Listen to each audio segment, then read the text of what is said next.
ভোলা থেকে আসার পর আমরা ঢাকা কার প্রোগ্রামে চলে গেলাম। সেখানে যে কি করেছি সব কিছু কিন্তু এই ভিডিওতে শেয়ার করব।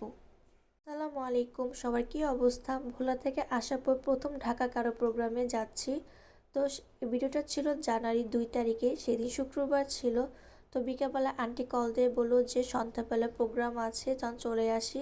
তো সন্ধ্যাবেলা রেডি হয়ে কিছু গিফট কিনে তো আমরা চলে গেলাম রেস্টুরেন্টে।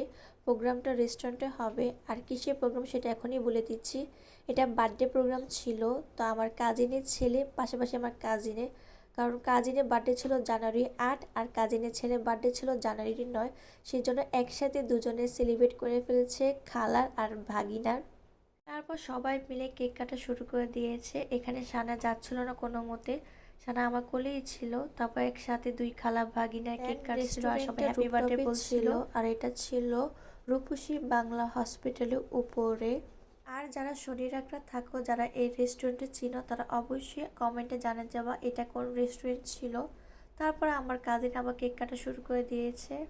সেই দিন সানায়া আর কারো কোলে যাচ্ছিল না, সে আমার কোলেই ছিল। সে নিচে নামছিল না, সে খুব আনইজি ফিল করছিল। রেস্টুরেন্টের চারপাশে ডেকোরেশন খুবই সুন্দর ছিল। কেক কাটার পর আমরা সবাই মিলে কেক খেয়ে নিলাম। দুলাভাই সব বাচ্চাদের জন্য chicken fry, French fry order দিয়েছিল। তো সবাই মিলে আমরা খাওয়া দাওয়া শেষ করে আমরা উপরে চলে গেলাম কাজিনের সাথে কিছু ভিডিও আর ছবি নেওয়ার জন্য। সো ভিডিওটি আজকে এই পর্যন্ত। সবাই ভালো থাকবেন, সুস্থ থাকবেন। আল্লাহ হাফেজ।